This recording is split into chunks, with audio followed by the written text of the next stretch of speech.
What are you doing? Jersey guy, I'm scouring social media to see if Saros is okay. Are you just going to sit there? Are you going to help me check different social media platforms and different outlets to see if he's going to be okay or not? Nope.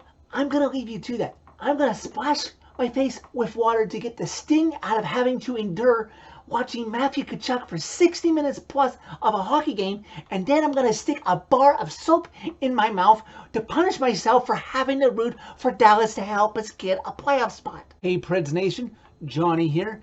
Yes, Preds lose 5-4 in overtime. Let's not skip over that. And yeah, let's get it off to it right off the bat. UC Saros leaves the game hurt with the Preds up 4-3 with just minutes left to go in regulation, and somehow a miracle happens and Calgary ties the game with a 1/10 of a second left to go in regulation, and then they win it in overtime. Do you remember what happened right before the shutdown? Those two classic Flames and Preds games that are even talked about in my top 25 list of games that ever happened inside Bridgestone Arena. Something just very eerie happens when the Flames and Preds play each other. Let's see if the hockey gods bless us with a first round series between these two teams, because at least the Preds made the playoffs, and we'll get to that a little bit later. Again, a penalty-filled affair between these two teams. I just don't know what it is when these two teams face off against each other. Flames went 1 for 5 with the extra man. The Preds went 2 for 7. Preds Nation, do you remember when this team's power play was an absolute joke at the bottom of the league, and it could never be counted on to bail this team out of tough places? Yeah, I still can, so it's still probably going to take a year or two to forget about those seasons. This team against playoff caliber Minnesota on Sunday, and in Calgary tonight, yes, I'm very happy that the offense could show up for both games, but could the defense step it up just a little bit? Hoyle, tonight is another friendly reminder that you have to get Forsberg re-signed. I don't think on this team that Matt Duchene would even have cracked 35 goals by now if he didn't have Forsberg to play alongside him for such a large majority of the season, considering those two guys being injured at different times in this season.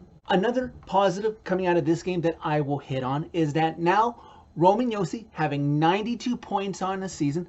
Thank you to Justin Bradford for this stat. There are now 23 defensemen who have recorded more points in a single season than Roman's 92, and all 23 of them are in the NHL Hall of Fame. More positives out of this game: they won more faceoffs than the Flames did, they laid out more hits and dished out more blocks, but they have to cut down on the shots their goalies are facing. Should we just get to the elephant in the room and talk about net minding? Yeah, let's talk about net minding. Preds up 4-3, hoping not to allow the Flames another goal to tie this in the third period. Minutes ticking off. Somehow, after a save, I don't know how it happened. I haven't seen a good look of the replay. Somehow, UC Saros comes up limping, struggles to the bench, has to go off. Dave Rittich has to come in relief, and even Saros had to be helped down the hallway to the Preds locker room. As of this moment, all John Hines said is that UC will be re-evaluated tomorrow, and we'll see what happens there. God, I hope he is okay. But in the meanwhile, Rittich was really going to start the last two games anyway, probably, considering how they feel, because you can't really play Saros too much even if he was 100% healthy right now, because he needs his rest before the playoffs. And let me just finish that part off right now. This injury is not because UC has played too much. Yes, he has played a little bit too much, and that's something the Preds are going to have to fix in next season and the seasons beyond. But this was a freak injury that could have happened to any goalie. What the Preds have to be prepared for is their insurance policy. And I believe, even though it would hamper Milwaukee's chances in the Calder Cup playoffs, if UC is hurt, you call Connor Ingram up, you give him one of the Colorado or Arizona games on the road, Thursday or Friday, and heaven forbid, UC can't go in game one in their Preds first round matchup, Connor Ingram starts. It certainly is a different quality opponent between AHL caliber players and NHL caliber players for Ingram, but at least he's getting ice time right now down in Milwaukee, so he'll be fresh. Really, I can't fault Rittich for losing this game. He was ice cold, barely minutes left on a clock in regulation. The tying goal going just within the littlest bit of inches through that little hole between his pad and the post, somehow getting through Matthew Tkachuk, tying the game. And then after Rittich made an amazing 2-on-1 save in overtime to be beaten by a squeaker that got through him.